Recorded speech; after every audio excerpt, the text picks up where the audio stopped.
하나님 말씀 보겠습니다. 오늘 아침에 하나님께서 우리에게 주시는 말씀은 에베소서 1장 11절로 14절까지의 말씀입니다. 신약성경 에베소서 1장 11절로 14절까지의 말씀, 우리 다 찾으신 줄 알고 함께 봉독하겠습니다. 모든 일을 그 마음의 원대로 역사하시는 자의 뜻을 따라 우리가 예정을 입어 그 안에서 기업이 되었으니, 이는 그리스도 안에서 전부터 바라던 우리로 그의 영광의 찬송이 되게 하려 하심이라. 그 안에서 너희도 진리의 말씀 곧 너희의 구원의 복음을 듣고 그 안에서 또한 믿어 약속의 성령으로 인치심을 받았으니, 이는 우리의 기업의 보증이 되사 그 얻으신 것을 구속하시고 그의 영광을 찬미하게 하려 하심이라. 아멘. 저는 본 말씀 에베소서 1장 11절로 14절 말씀을 통해서 우리를 보증하시는 성령님이라는 제목으로 주의 말씀을 선포하겠습니다. 사도 바울은 하나님께서 우리를 구원하신 일에 대해서 계속적으로 증거를 하고 있습니다. 에베소서 1장 3절에 보면 하나님 아버지는 우리를 사랑하셔서 그의 기쁘신 뜻 가운데서 우리를 자녀 삼아주셨다라고 그렇게 나와 있고, 특별히 예수 그리스도를 통해서 우리가 구원받도록 인도하셨습니다. 그런데 그 목적이 어디에 있느냐? 하나님께서 나를 구원하여 주신 그 은혜를 찬양하도록 하기 위함이다라고 그렇게 증거하고 있습니다. 즉, 하나님께서 베푸시는 이 구원은 하나님의 은혜로 된 것이니, 우리가 할 것은 그 하나님의 일하심을 자세히 살펴보고 그 은혜에 탐복해서 하나님께 찬양으로 영광을 돌리는 것이다 라고 그렇게 이야기합니다. 그러면서 바울은 하나님이 우리에게 계속해서 어떻게 일하셨는지를 세부적으로 증거하고 있지요.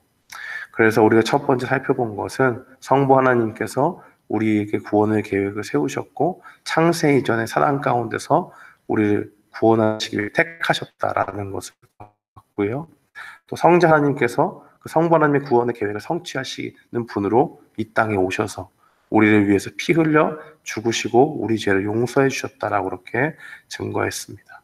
그리고 오늘 본문을 통해서 하나님께서 우리 구원에 대한 보증으로 성령님을 우리에게 주셨다라는 것을 사도 바울은 이야기하고 있습니다. 오늘 본문이 구원의 은혜를 받은 우리에게 어떤 의미가 있을까요? 첫 번째는 하나님께서 주시는 그 구원의 은혜는 누구에게나 차별이 없이 임한다라는 것을 분명히 증거하고 있습니다. 오늘 본문의 11절과 12절 말씀을 보면 그 내용이 하나님께서 구원의 주관자가 되셔서 자기의 뜻대로 그 백성들을 미리 택하셔서 자녀 삼았다는 내용을 말하고 있고, 12절 말씀에 보면 그리스도 안에서 전부터 바라던 우리로라는 말을 사도 바울이 사용을 하고 있습니다. 그리고 13절에 가면 우리가 아닌 너희라는 말을 사용해서 이야기합니다. 누가 우리고 또 누가 너희일까요? 이 바울은 왜 이렇게 너희와 우리를 나눠가지고 이야기하고 있을까요? 특별히 이 본문에서는 에베소 교회의 상황들을 조금 이해할 필요가 있습니다. 에베소 교회는 유대인 신자들과 이방인 신자들이 함께 있었어요. 그래서 유대인 신자들을 가만 보면 율법을 알고 구약에도 내용에 능통한 사람들이 있었겠지요. 그런데 이방인 신자들은 그렇지가 못하지 않습니까? 그런 부분에서 훨씬 약한 부분들이 있었을 것입니다. 이런 차이가 있다 보니 예수님을 믿으면서 약간의 갈등이 생길 수가 있지요. 유대인들은 구약에서 기다려온 우리에게 오실 그 메시아에 대해서 잘 알고 있다가 그분이 바로 이분이구나, 예수 그리스도구나 하면서 무릎을 탁 치면서 그분을 내가 믿는구나 하는 그 가운데서 감동이 있고 어떤 신앙적인 깊은 차원으로 들어갈 수 있는 그런 깨달음이 있지만, 이방 신자들은 구약의 내용들을 자세히 모르기 때문에 그렇게까지 뭔가 신앙의 깊이라든지 뭔가 하는 것은 조금 없을 수도 있겠죠. 그래서 서로를 이렇게 비교하는 가운데 한쪽에서는 내가 더 많이 알고 있으니까 어떤 교만에 빠질 수도 있겠고, 또 다른 한편에서는 내가 같이 믿는데 조금 나는 영적으로 약한 것 같다라고 하는 신앙적인 그 열등감에 빠질 수 있지 않겠습니까? 이런 갈등이 그 에베소 교회에 생길 수 있는 것이죠. 그러나 이 바울이 이 두 부류의 신자들, 유대인이나 이방인이나 동시에 적용하고 있는 것은 무엇이냐? 하나님께서 기쁘게 우리 선택하시고 그 구원의 은혜를 주신 거에 있어서는 유대인이나 이방인이나 차별 없이 동등하게 하나님의 은혜로 구원을 얻었다라는 것을 분명히 선포하고 있습니다. 성경을 더 많이 안다고 해서 우월할 이 필요도 없고요. 또 조금 모르면 어떻습니까? 그 가운데서 낙심에 빠질 이유가 하나도 없는 것입니다. 하나님께서 우리를 기쁘신 뜻 가운데서 우리를 선택하여 주신 것에 감사한 그만인 것이지, 그 가운데서 우리끼리는 어떠한 차별도 없다는 것을 분명히 알고 있어야 하는 것입니다. 그러니 우리 가운데서 서로 우리 교회 안에서도 여러 가지 다양한 모습들이 있을 수 있지 않습니까? 각기 받은 은사가 다르고 서로가 받은 그 재능이 다른데, 그것을 다른 재능을 가지고 서로 비교하면서 내가 이 부분에 약하니까 조금 낙심된다, 나는 좀 부족한 것 같다 라고 하면서 좌절에 빠질 이유가 전혀 없는 것이죠. 하나님께서는 이미 그걸 아시고 우리를 부르셨고, 그 연약함을 가지고 있음에도 불구하고 우리를 기쁨 가운데서 택하기로 작정을 하셨습니다. 그러니 하나님께 우리가 온전히 나아가야 하는 것은 하나님께서 우리에게 주신 그 은혜가 참 감사하다라고 하면서 주님 앞에 온전히 영광을 돌리는 삶으로 나아가야 한다는 것입니다. 또한 우리가 인물을 통해서 기억해야 할 것은 두 번째로, 하나님께서는 성령님을 통해서 우리가 구원받은 것을 보증한다는 사실입니다. 13절 말씀에 보니까 우리가 구원의 복음을 들었을 때 하나님께서 우리에게 성령으로 인치셨다라는 말이 나오고, 14절에 성령님께서 우리의 보증이 되신다는 말을 하고 있습니다.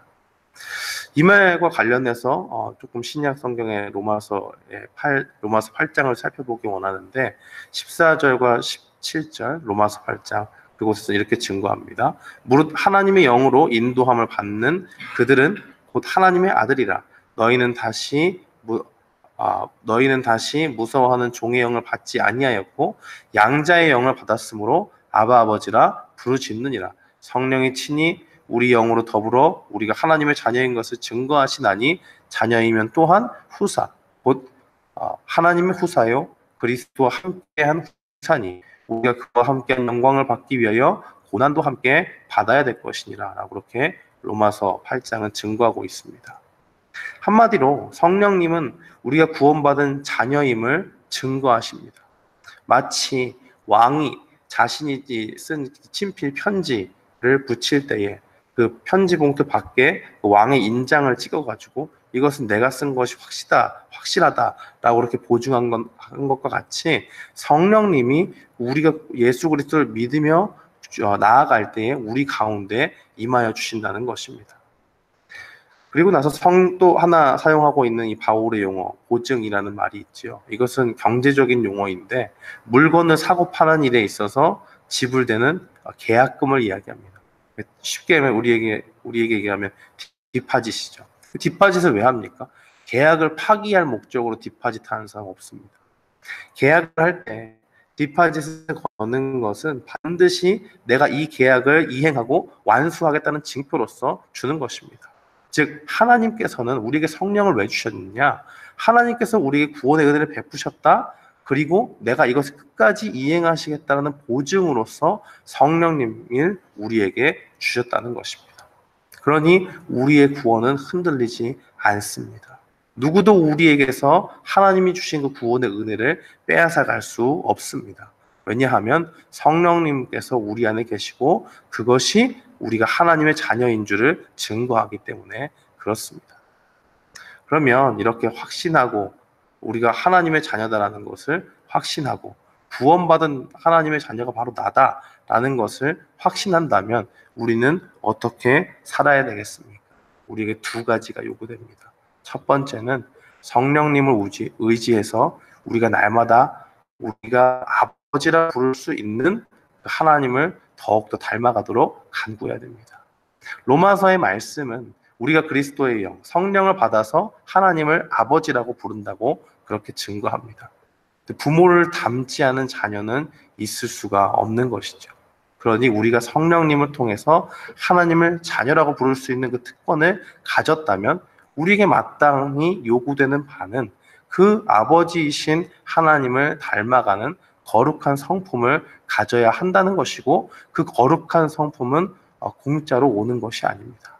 그것은 우리를 날마다 쳐서 자기를 복종시키면서 하나님의 말씀 가운데 내가 어떻게 순종할 것인가 고민하며 분투하는 가운데 나타나는 것이고, 그 가운데 우리의 힘으로 할 수 없으니 성령님께서 우리를 도와주시기를 간절히 바라는 마음으로 기도하는 가운데 나아간다면 하나님께서 우리에게 그런 성품을 주신다는 것입니다. 그것이 우리에게 요구되는 첫 번째 사항입니다.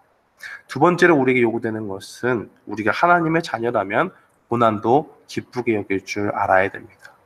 예수님은 늘 승승장구하는 삶을 살지 않으셨습니다.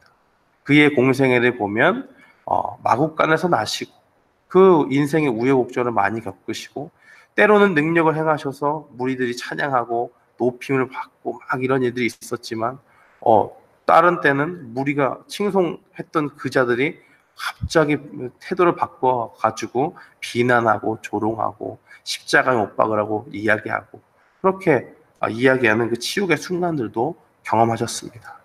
우리가 믿는 예수님도 하나님의 독생하신 아들 예수 그리스도도 이와 같은 삶을 사시되 고난을 피하지 않으시고 그것에 원망치 않으시고 늘 하나님의 뜻 가운데 나아가기를 힘썼던 것을 봅니다. 즉 고난을 통해서 부활의 영광으로 나가신 것을 우리에게 친히 보여주셨다는 것을 분명히 우리는 믿습니다.